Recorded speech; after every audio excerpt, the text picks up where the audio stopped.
नमस्कार प्यारे बच्चों, जय हिंद जय भारत। मैं संजय चौहान आपके साथ वन दरोगा के बारे में कुछ चर्चा करने आया हूं। वन दरोगा के फॉर्म 17 तारीख से भरने स्टार्ट हो गए हैं। जो लिंक था वो एक्टिवेट है, आप फॉर्म भर सकते हैं। जो बच्चों के जेन्युइन समस्याएं हैं, जिनकी स्वाभाविक जिज्ञासाएं हैं, उन पर चर्चा करने के लिए आज आपके सामने आया हूं। कौन फॉर्म भर सकता है, एग्जाम का पैटर्न क्या होगा, कैसे कैसे क्वेश्चन आएंगे, किस क्षेत्र से क्वेश्चन आएंगे, कौन भर सकता है, क्या डिप्लोमा वाले भर सकते हैं, स्नातक भर सकते हैं, तो क्या है, सब पर चर्चा करेंगे। वन दरोगा, देखिए एक तो ये आप ये फॉर्म 17 तारीख से भरे जा रहे हैं और 6 नवंबर लास्ट डेट है। कौन कौन एलिजिबल है, सबसे जो अनिवार्य अर्हता है वो है यूपी पैट 2021। जिसने दिया है वही भर सकता है। कुछ का फोन आया कि सर क्या जो अभी हम पैट देगा हम भर सकते हैं क्या? नहीं भाई, यूपी पैट 2021 वाला भर सकता है, जिसने 21 वाला पैट दिया है। अब 21 वाले पैट में तो कई लाख लोग बैठे थे, 20-22 लाख लोगों ने दिया था, तो उनमें से कौन भरेंगे ये देखिए आप। शैक्षिक योग्यता क्या है, योग्यता की बात करें, सबसे पहले शैक्षिक योग्यता। कौन फॉर्म भर सकता है? जो व्यक्ति स्नातक है, यानी ग्रेजुएशन कर चुका है, कंप्लीट कर चुका है, उसका रिजल्ट आ चुका है। एग्जाम का जब नोटिफिकेशन आया था वन दरोगा, उससे पहले आपका रिजल्ट आ जाना चाहिए। भले आपकी मार्कशीट आई या ना आई हो, पर आपका रिजल्ट आ जाना चाहिए। प्रिंट आउट से मार्कशीट निकले, क्योंकि अभी जो फॉर्म भरना है उसमें आपको मेंशन करना होगा। डिप्लोमा वाले नहीं भर सकते, जो 12th के बाद डिप्लोमा करते हैं वो बच्चे इसका फॉर्म नहीं भर सकते। कौन भरेंगे इसका फॉर्म?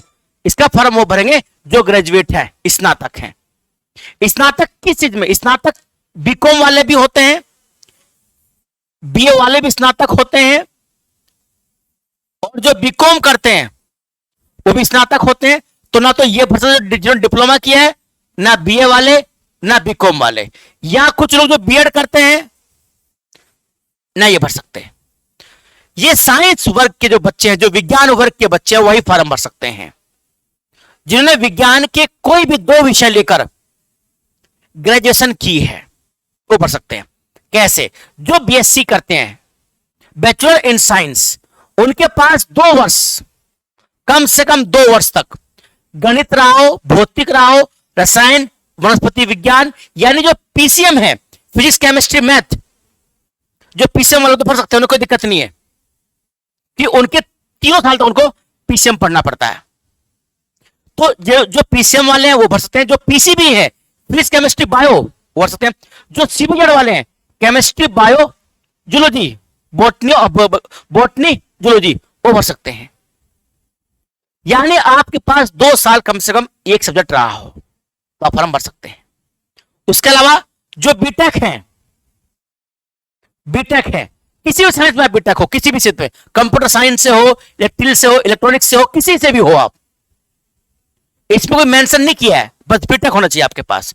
जो उद्यान विभाग में जिन्होंने किया, हॉर्टिकल्चर में जिन्होंने ग्रेजुएशन करी हो, वानिकी फॉरेस्ट्री में जिन्होंने करी हो, भूगर्भ विज्ञान में जिन्होंने की, आर्कियोलॉजी जिसको बोलते हैं भूगर्भ, कृषि बीएससी एजी जिसको बोलते हैं, इन्वायरमेंट में करी हो, पशुपालन में करी हो। बहुत सारी संस्थान हैं जो एग्रीकल्चर यूनिवर्सिटियां हैं, वो स्नातक करवाती हैं, पशुपालन में करवाती हैं, हॉर्टिकल्चर में करवाती हैं, इनमें सब में करवाती है, कृषि में, पर्यावरण में। जो यहां तक जिन्होंने किए हैं वो फॉर्म भर सकता है। बस यही योग्यता है।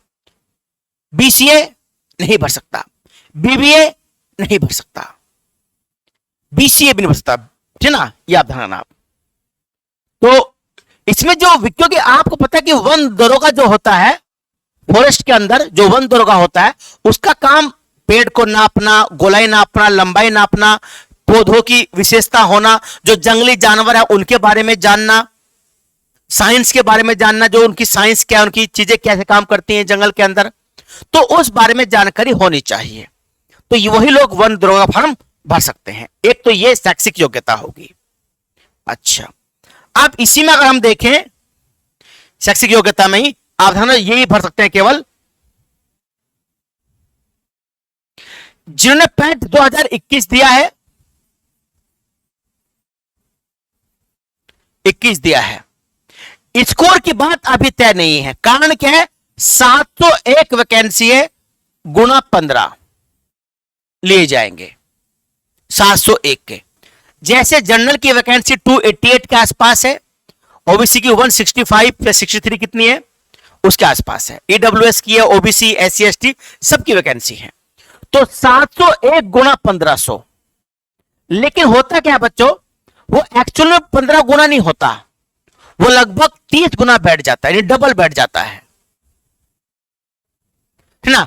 वैसे तो लगभग 10,000 बच्चे लिए जाने चाहिए थे, लेकिन नहीं, लगभग 20,000 के आसपास बच्चे लिए जाएंगे।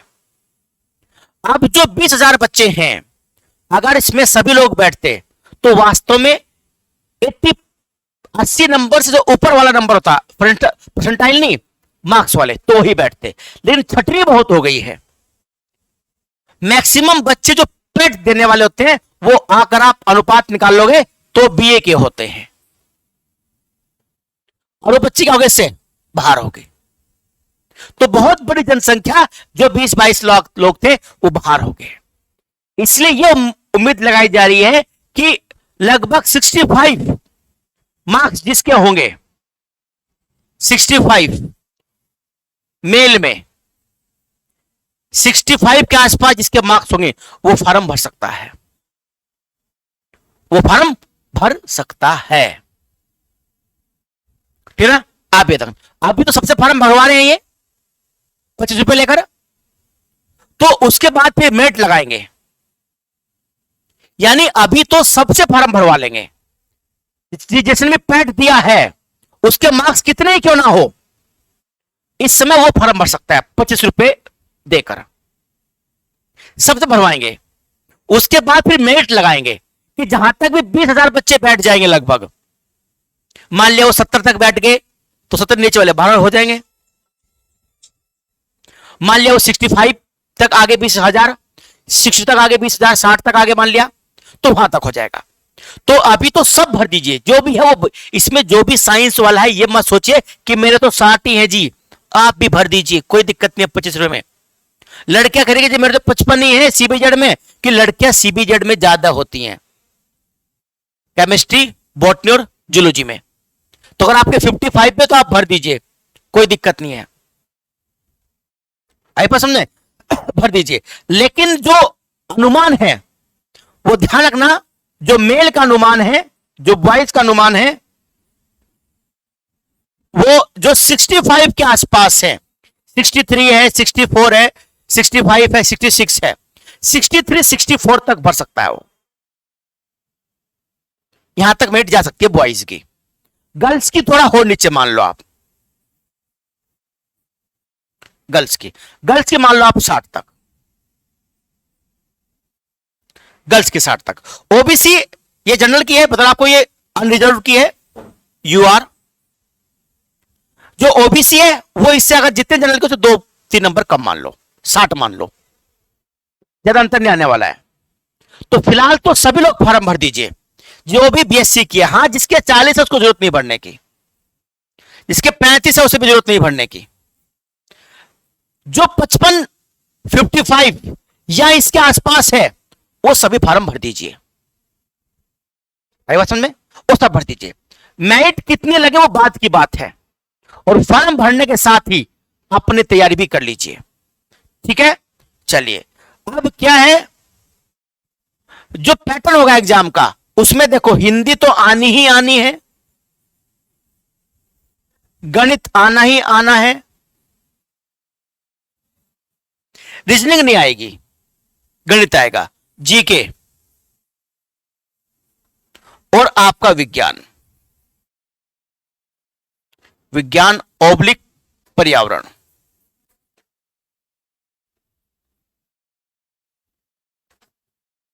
ये चीजें, इनमें से क्वेश्चन जैसे फॉरेस्ट गार्ड का एग्जाम हुआ था, उस फॉरेस्ट गार्ड के एग्जाम में ज्यादातर क्वेश्चन पर्यावरण से, इन्वायरमेंट से थे। तो आप इन्वायरमेंट और विज्ञान पे जरूर ध्यान दीजिएगा। अगर आप ये दोनों भी पढ़ लेंगे तो बहुत लंबा गेन कर लेंगे। ये कोई ग्रामीण परिवेश नहीं है, अब कुछ भी पूछ लेगा। सिलेबस आपके पास होता है इन्वायरमेंट का। परीक्षा वाणी की बुक आती है, उस बुक को पढ़ लीजिए, आप चाट जाइए उसको, कोई क्वेश्चन से बाहर नहीं आएगा। परीक्षा वाणी पर्यावरण और पारिस्थितिकी विज्ञान। जहां तक विज्ञान की बात है, कुछ नहीं पढ़ना आपको। 7th, 8th, 9th और 10th की केवल एनसीईआरटी पढ़ लीजिए। जिन लोगों ने ग्रुप डी में एनसीईआरटी चार्ट ली ना, उनका स्कोर बहुत अच्छा है। तो ये जरूर पढ़ लीजिए आप एनसीईआरटी 7, 8, 9 और 10th की विज्ञान की। पर्यावरण के लिए परीक्षा वाणी,